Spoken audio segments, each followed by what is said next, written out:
एक बार नारद जी ने भगवान विष्णु से प्रश्न किया, प्रभु, आपके भक्त प्रायः गरीब क्यों होते हैं? वे जीवन में इतनी कष्टमय स्थिति में क्यों रहते हैं, जबकि आपके निंदक और अधर्मी व्यक्ति धन संपत्ति में संपन्न होते हैं? भगवान श्री हरि मुस्कुराए और बोले, नारद, मेरी कृपा और लीला को समझना बहुत कठिन है। इसे समझने के लिए तुम्हें मेरे साथ पृथ्वी पर चलना होगा। इतना कहकर भगवान श्री हरि और नारद मुनि साधु वेश में पृथ्वी पर आए। वे दोनों एक नगर पहुंचे और वहां के एक धनवान सेठ के घर जाकर भिक्षा मांगने के लिए दरवाजा खटखटाया। सेठ जी गुस्से में दरवाजे की ओर आए और देखा कि दो साधु खड़े हैं। भगवान ने प्रेम से कहा, भैया, बहुत भूख लगी है, कृपया थोड़ा भोजन दे दीजिए। सेठ जी यह सुनकर क्रोधित हो गए और बोले, तुम लोगों को शर्म नहीं आती? मेहनत करके खाने में क्या कठिनाई है? जाओ, जाकर किसी होटल से खाना मांगो, यहाँ भीख मांगने मत आओ। सेठ का यह व्यवहार देखकर नारद जी को बहुत दुख हुआ। वे भगवान से बोले, प्रभु, देखिए, यह व्यक्ति कितना अहंकारी और कठोर हृदय का है।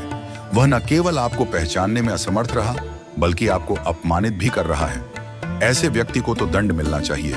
कृपया इसे कोई अभिशाप दीजिए।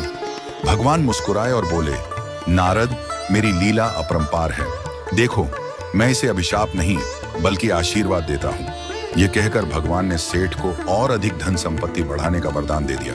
नारद जी यह देखकर चकित रह गए। उन्होंने सोचा कि जो व्यक्ति भगवान की निंदा कर रहा था, उसे तो और अधिक धन का वरदान मिल गया, लेकिन आगे जो हुआ वह और भी रहस्यमय था।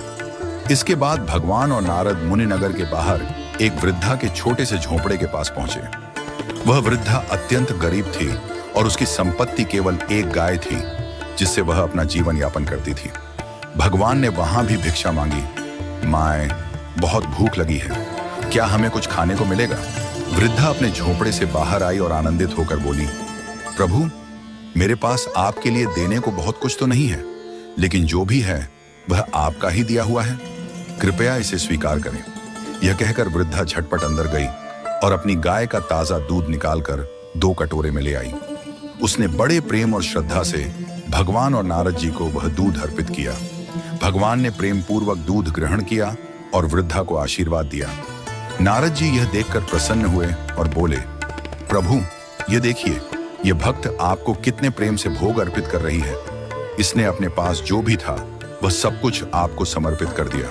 कृपया इसे कोई बड़ा वरदान दीजिए जिससे इसका जीवन सुखी हो जाए। भगवान ने थोड़ी देर सोचा और वृद्धा की गाय को मरने का अभिशाप दे दिया। यह सुनकर नारद जी अत्यंत व्याकुल हो गए। उन्होंने कहा, प्रभु, यह आपने क्या किया?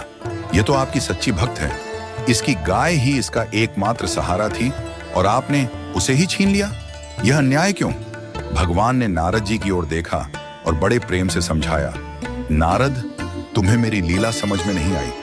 यह वृद्धा मेरी परम भक्त है और शीघ्र ही इसे यह संसार त्याग कर मेरे धाम आना था, किंतु इसकी गाय के प्रति अत्यधिक मोह था। जब इसका अंतिम समय आता तो यह भगवान का स्मरण करने के बजाय अपनी गाय की चिंता में ही लीन रहती। इससे इसका अगला जन्म गौ योनि में हो जाता और इसे अनेक दुख भोगने पड़ते। इसलिए मैंने इसकी गाय को पहले ही छीन लिया, ताकि जब इसका अंतिम समय आए तो इसका मन केवल मुझ में ही लगा रहे और यह सीधा मेरे धाम को प्राप्त कर सके। वहीं दूसरी ओर वह सेठ धन संपत्ति से इतना मोहग्रस्त है कि जब उसकी मृत्यु होगी तो उसका ध्यान केवल अपनी तिजोरी और सोने चांदी पर होगा।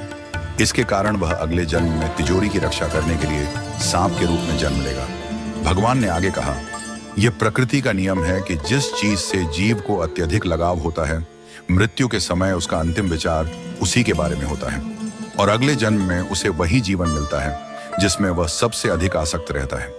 इसलिए मनुष्य को अपने जीवन में मोह माया से ऊपर उठकर केवल ईश्वर का स्मरण करना चाहिए।